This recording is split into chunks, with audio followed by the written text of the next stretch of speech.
new edition of Kick Ons with a couple of number ones. The number one voice in the game and the number one futures punter in the game as well. Kane Corns, Josh Jenkins. Kano, welcome. I'm not one to pump up my own tyres, Richo, because you're only as good as your next week. But geez, I've had some good weeks lately. Some good weeks, plural. Really good form. I think I'm in control of the Footy Trip again for the fourth consecutive week, which has never been done in Kick On's history. That's true. I was calling you the number one voice and I was calling him the number one punter, if you don't mind. Flip it around. You're the number one. You're the number one sick beat copper because, again, on the weekend, the ponies, they're just cruel to you, aren't they? Oh. But Witchery to come top three at $97. Come on. Look at it. It's more likely to win. It's going to win here. Surely it wins. Surely. Come on, the Witch. Third. It's second. On the Witch. The jockey goes, you know what, Richo? Richo's on for... Pull up. Jeez. If you had done your form, you would have known that horse's last 40 metres is always its worst. Have you done any form? You watch any movies? No, not a movie. No. But I did go through the TV shows and I've watched 7 of the top 50 TV shows. He had one job. That's right. He was on notice last week. He needed to watch the movie Shawshank Redemption, one of the greatest of all time, and give us a review. I didn't know where to find it. You are an imbecile. I've been monitoring your over and under from last week as well, and also for you as well, Kano, and also the look at the scoreboard. Look out! Hello. Look out! Now, look at the scoreboard. So Kano wins. Yeah, 4-3 this week, but we're all square, which I got to say it's pretty good going. It's not. No, it's better than that. It's unbelievably good going. It is, Richo. They're effectively 50-50 chances. And have a look at the score. 17-22. No, you're going beautifully, and don't worry, this week will be fantastic. Also, your ladder, your ticks and crosses. I promised a profit, Jace. And you did. You got a 6.9% profit. Yeah, Sammy Flanders, even with Tuke Miller going down, now that's something to watch moving forward. I reckon Flanders will get some opportunity.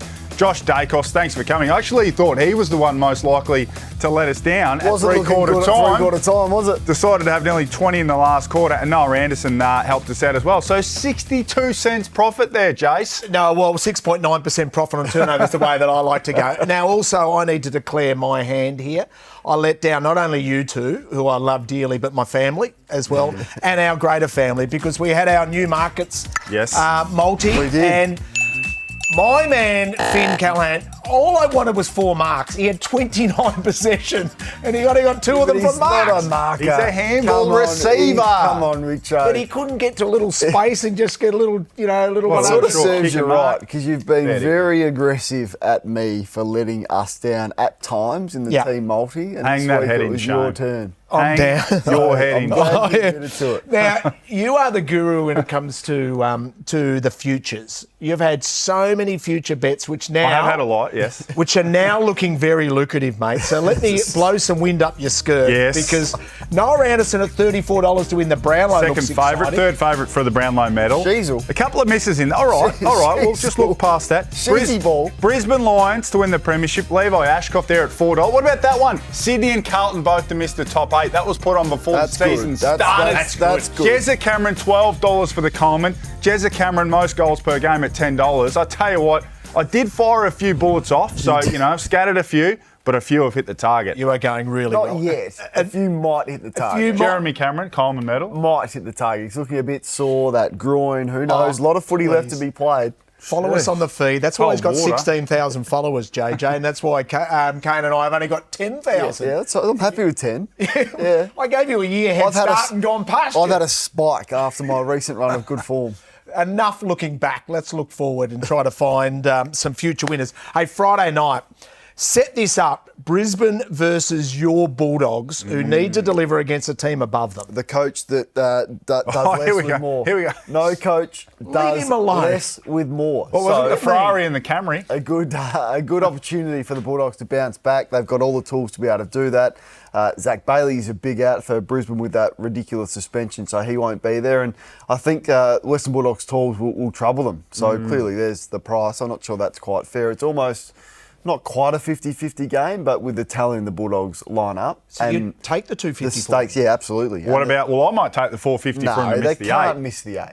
Well, if they don't win this game, They've got some issues. Now, their fixture's okay. So they've got Brisbane, GWS and Freo are the three hard ones. They don't get on a plane after this week. And then they've got three givens, being Essendon, Melbourne and West Coast. What do you mean they're going to miss the 8? That would be the biggest story of the year, if the Western Bulldogs miss the 8. I reckon Hawthorn could miss the 8. You think? Hello. Well, any chance of throwing that up before we started the show? Could have added it onto the run sheet, Jace. Well, Collingwood, Brisbane and Adelaide, Hawthorn play, and they've only got gimmies with Port, Carlton and Melbourne. Interesting. What they need to get, they just got to get their game tidied up. It's got to be more balanced the way they play the game. At the moment, and we saw it last week against Adelaide, and we've seen it against all the good teams. That's why they're undefeated against the bad teams, and they're no good against the good teams.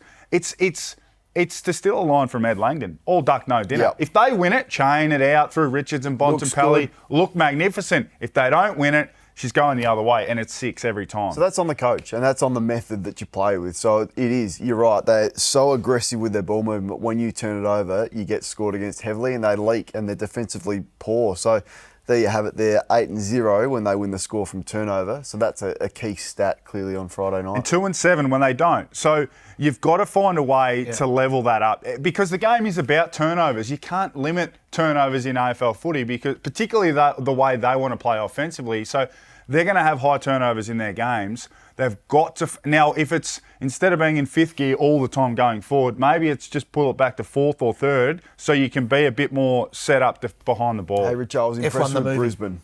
I was impressed with Brisbane. And so you should be. Well, they played Carlton, Finally. but it was a game that they were never, ever going to lose, but it was the aggression and how relentless they were. I thought their small forwards tackled like I hadn't seen them. So I reckon Chris Fagan's looked at it.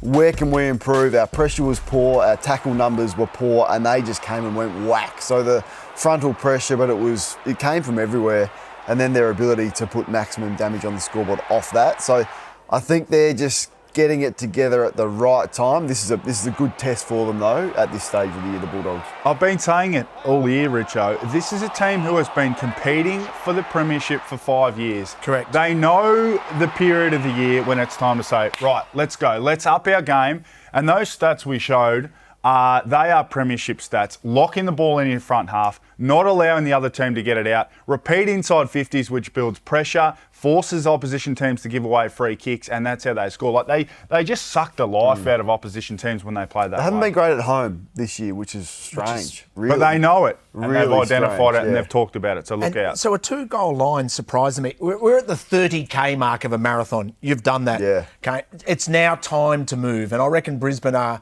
just hitting that spot full of running, as opposed to you and I to hit that spot. Well, we'd be out of marathon gas. I wouldn't doesn't make that spot. The race doesn't start until 30K. That's right. But I think with the pressure, even for Brisbane, like you think they're going to finish top 2, but a couple of slip-ups with games like this, and their draw isn't an easy one, Brisbane. Like the 2 position is vital for them. Both home finals at the Gabba, see at the MCG on grand final day, so they'll know that. I turned up, so I went to the last time these two teams played was at Gather Round at Norwood Oval. Yeah. I actually arrived. I was out at Barossa watching the early game. Got to the game at half time. The Dogs were up by 35 points. I thought, what's going on here? Yep. Brisbane come back and win the game, and the possessions and the open spaces, even at a small ground like Norwood, all these guys just absolutely filled up. There was a low pressure, low stoppage game. I don't reckon the Dogs can afford the game to be like that this week. So can we make money out of, say, Hugh McCluggage when you look at his disposals? Well, I think so, because the Bulldogs don't tag anyone. So I always look to these games and go, whoever plays against the Western Bulldogs, go to their prime midfielders, and you can see it there. Like plus? 28. Do we go that aggressive? I might go 27 in the footy trip a little bit later on, and it's a pretty good number for him without a tag. Now, Dunkley will go to Bontempelli, there's no doubt about that. That's not a hard tag. That's you go and get the footy, I'll get it. I'll be reasonable, accountable like he was against Cripps, had a great night winning the Robert Walls medal, but I think there's some money to be made from the midfielders. Over or under with Bont then, if he's got a hard tag from Dunkley? Probably still go over. I'd go under. I'd take... Well, if Dunkley's going to play on him, all the intangibles, he gets a little niggle, a knock, Dunkley sits on him for 10 minutes. That's a big number 25, so I'd take him on. Okay, who's on notice? Well, this might be extreme. Oh, no. This might be harsh. Don't. You might tell me to pull my head in. Oh, no. But Sam Darcy's on notice. Why? Because he got his hands to 7 or 8 marks that he would just grab and snaffle. And that's probably the difference between the Bulldogs and Adelaide and the result on the weekend. So Good players bounce back after poor performances, and he hasn't had many poor performances, and I think this is an opportunity for him. Prime time stage, good opposition, away from home, not under a roof, not under a smaller opponent. It'll be Harris Andrews, who's a good player, to just remind us all of the player that he's going to be, because... So it's not a criticism, you're just saying to him... I think what you do is, as a player, when you start, you want to just arrive, you want to establish yourself, then you turn yourself into a gun, and the guns, if they have a poor game, they respond, and they respond in a big way. So I'm looking at him and how he responds to a really disappointing game individually against Adelaide last week. Have you checked the forecast for tomorrow night? No. Might be difficult to catch the footy. Why? You still can catch it. He's 208 centimetres. But if it's raining it's and gonna be sideways... You can actually still grasp the football in the wet. Like, Just check the bom.gov.au. Oh, don't play him then. Bevo, don't play Sam. There's no point playing him. There's a bit of rain around. It was 24 degrees yesterday in goodness. Brisbane, if you don't mind. Just Don't be silly. Adelaide. Can we talk about Adelaide versus Gold Coast? Absolutely we can. I'm very much looking forward to this. The big forwards for the Crows. Here we go. Full bellies for the big forwards Where's after he last been week. for 8 weeks? Full bellies for the big boys. Where's he been? So last week, fantastic. They got their opportunity. If that game was in Ballarat, then potentially it was a different story. But 11-3 between the big boys. They were able to... So we put it on the table. I think I did. Yeah. 8 goals and 10 marks inside 50 were the numbers we asked for. Well, there you go. That's what they did. And the last time these two teams met, it was an absolute thriller. They lost the game, but it wasn't because of the big forwards, because Thilthorpe kicked 5, Tex kicked 4, and Fogarty kicked 3. So a repeat of that, we'll see the Crows winning. No, they were good. I was impressed by Fogarty. I thought he had some real power back. And I mean, I don't think he even knows how good he can be. We're watching him here. He doesn't need many opportunities because of how accurate he is, but he can break tackles. I think he's aggressive. And at some point, he's going to really come into his own. Look at this bloke. Look at that for a finish. That was one of his 2 goals. He kicked one in junk time late, this one here. They still count. It's a walk-in. That. So he didn't mate, set the world on fire. I still wouldn't play him, but the Thil Seeker and Fogarty, very impressive. I think he's playing an important role, not Took necessarily... 9 marks, 9 score involved. Correct. So imagine getting dropped off the back of that. Not necessarily just hitting the scoreboard. And the big matchup with the Thrill Seeker and also Mac Andrew is going to be interesting. Well, it was feisty last time. They were going at it after the final siren. So we love it because we're going to see it for a long time. And the Thrill Seeker Kane is in ripping form. Yep. So he kicked the 5 against Richmond a couple of weeks ago. That just got him up and going. And then he was the match winner against the Dogs.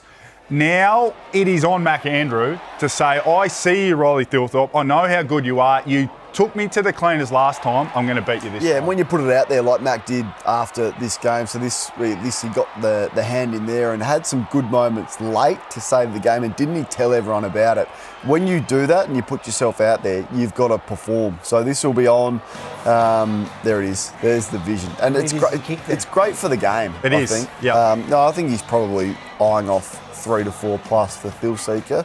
That should be his opportunity. But Adelaide Oval, there'll be 53,000 there on Sunday. That's how big this game will be. They'll come from everywhere, the Crows fans. So a hostile environment for Gold Coast to confront, and let's see how they handle it. I reckon they're a lock, Adelaide. I love them. Win the game? Absolutely, because what goes up must come down.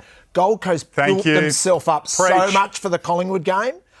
They've got to be a little flatter. Preach. Yeah, emotional letdown there. Correct. It's a thing. It's got to be a thing in sport. We know Kane was just locked in each and every week. But every week. For us mere mortals, you get yourself up for a big performance, you do your job, and then the next week you forget to get yourself back up. So I'm with you. I reckon Adelaide should be getting the job done. It's a big game because it might be second spot on the line. It might be a home qualifying final versus travelling for a qualifying final, and that's got to be worth 4 No goals. Tuke Miller, I think, is one of the reasons why those odds are so in favour of Adelaide. He's so important to them. Flanders and Fiorini, I reckon, will get those midfield minutes. Must step up. And your man, Noah Anderson, up against Jordan Dawson. Yet another story there. But let's have a look at our clearance multi, and we'll start with you, JJ. Yeah, Tommy Atkins for me. I reckon Holmes will get tagged, so they'll move him around behind the ball, maybe out in the wing with Windhager. So Tom Atkins to get 6 for me. Nick Dacos jealous of his brother last week, so here I am. Remember me? 6 plus for him. Well, $1.35 and $1.40, so I need to add some value. And I'm adding value with Jackson 6 plus. I like this, Richo. Luke Jackson. $4.75. I'm with you. I like it. Because statement. anytime he's challenged by our man, he lifts, and at the moment he's lifting after the challenge. And he plays a bit more midfield now as well as ruck, so I like it. Okay. And talking about I'll go with you. Thank you, my friend. Talking about Freo, let's talk about Freo versus Collingwood at the MCG. Caleb Sarong is the barometer for the Fremantle Dockers. Have you got him on your radar? Well, You don't have him on notice, do you? I've called him, at the risk of stealing the nicknames from you, I reckon he's the most taggable player in the game. Because, now the numbers would probably back me up, 30 a game when he doesn't get tagged, only 23 a game when he gets the close tag. But some of those games, if you have a good look at the Windhagers, and James Jordan completely shut him out of the game. I'm not trying to be disrespectful by calling him the most taggable player in the game. Sounds like you are. What I'm saying is he's 5'10", he doesn't have elite speed, he's not going to overpower you at the contest. So if you go and commit someone to him, it's not like he's Bontempelli or Cripps who's going to physically overpower you. That's why I think you should tag him. Yeah, and I get that, and there was some criticism over Sam Mitchell for not doing that with Finn McGuinness, who was a sub. I still thought Hawthorn were right in the game at three-quarter time. So for 3 quarters it worked, and then Brayshaw and Sarong got a hold of them. So there's his numbers. I don't suspect Collingwood are going to tag him. They don't tag anyone. Well, you run the risk. You run the risk of him being... You run the risk of him being the second, third, fourth best player in the ground. And if you do the same with Brayshaw and you do the same with Shea Bolton, you run the risk. I don't mind Fremantle this week to upset the Pies, perhaps. I agree. When he's 28 disposals plus, they are unbeaten for the season. So he is the barometer. Talking about players who get the ball a lot, Zach Butters, he had leather poisoning. First quarter, he had 16? It was unbelievable. And they were so poor, Port Adelaide against West Coast in that first quarter. Yeah. If not for him, the 5th best quarter, highest rated for the year, Zach Butters. He had 14. He was absolutely everywhere. He's a gun. Now, no Horn Francis this week. Questions over Connor Rosie and whether or not he will play. But here's the vision. He was doing everything. He was taking contested marks. He was tackling. He was kicking the ball inside forward 50. He was burning off opponents like that. He was at the absolute peak of his powers, top of his game. And when he's in this sort of mood, he's a top 3, top 4 player in the league. That's how good he is, and I just thought he was enormous. Port Adelaide have only 2 ways. 2 ways they can win this game. One way will be that man Zach Butters having 35 and 10 inside 50s, and the other will be Georgiades being on the end of them. So Sam Mitchell, at the risk of spoiling my headline, sit on Zach Butters. I don't care whether it's McGuinness, someone else. Interviewed Ben Matthews of Sydney a couple of weeks ago, and he said we fell into Braden Campbell as a half-forward tagger. We didn't know he could do it. We just asked him to do it one day, and it's worked. So just find someone to sit on Butters. Do not allow him to dominate the game. Let's put 30 seconds on the clock with our shot clock, and that's the topic we're going to start with, because there'll be some fireworks for last time Kenny gets to coach against Hawthorn. He's had the wood over them the last couple of times, has Kenny in big games, gather around the final last year. I don't think James Sicily's the person to do it, though. He's not in great form himself. He needs to focus on his own game.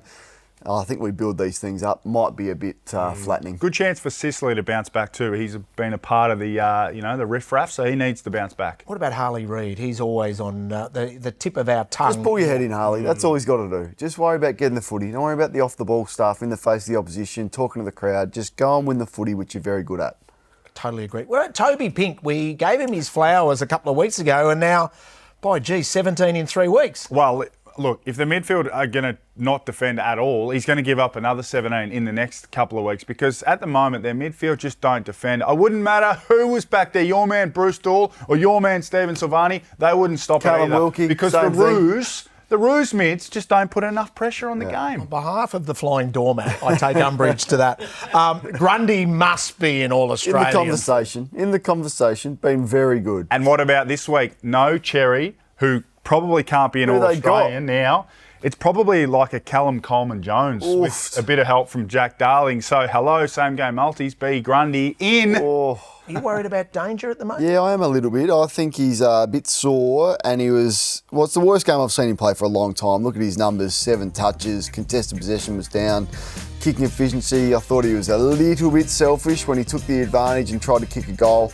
So, yeah, I'm worried about him, and I think they need to rest him in the next 2 or 3 weeks so he's primed for finals. Just have a drink, 30k mark of the marathon, and then finish off hard, if you don't mind, for the danger. A quick break, over and under, coming up.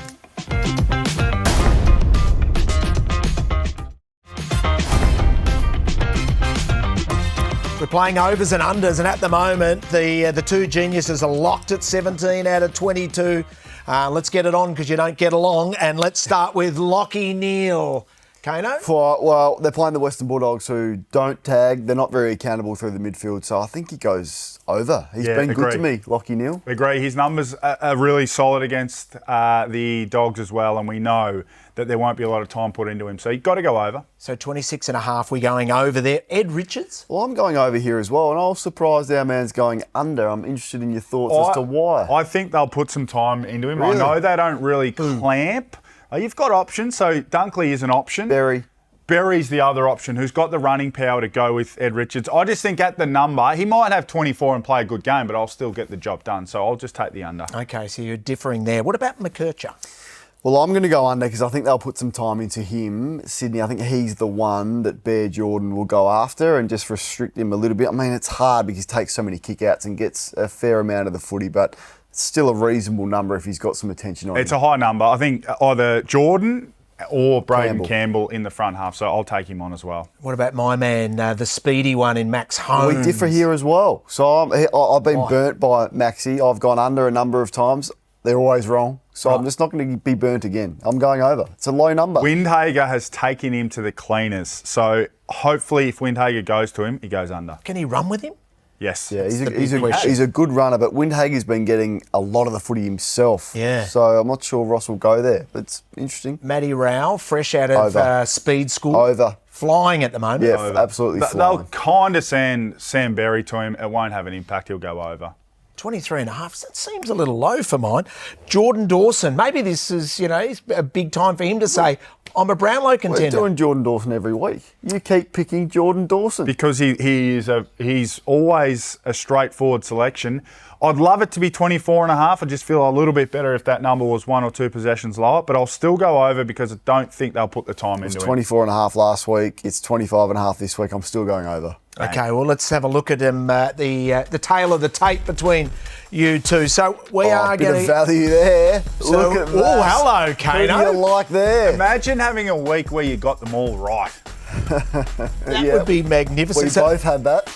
It'll be on... Because I copied yours. You copied mine on the feed, that's right. It'll be on the feed. 16,000 will follow you. 10,000 plus. 10.1. My mistake. 10.1 will follow you. Make sure you join us on the feed. A quick break. Footy Trip next.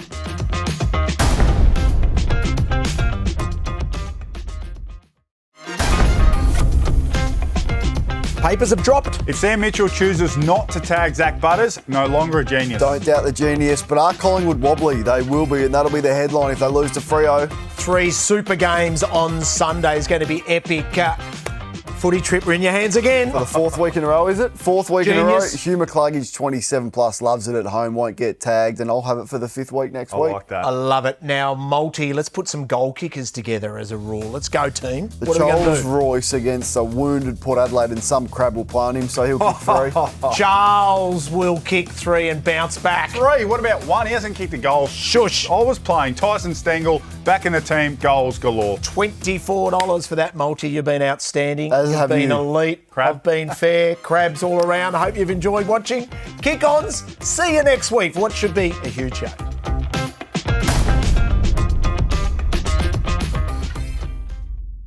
Imagine what you could be buying instead. For free and confidential support, call the number on the screen or visit the website.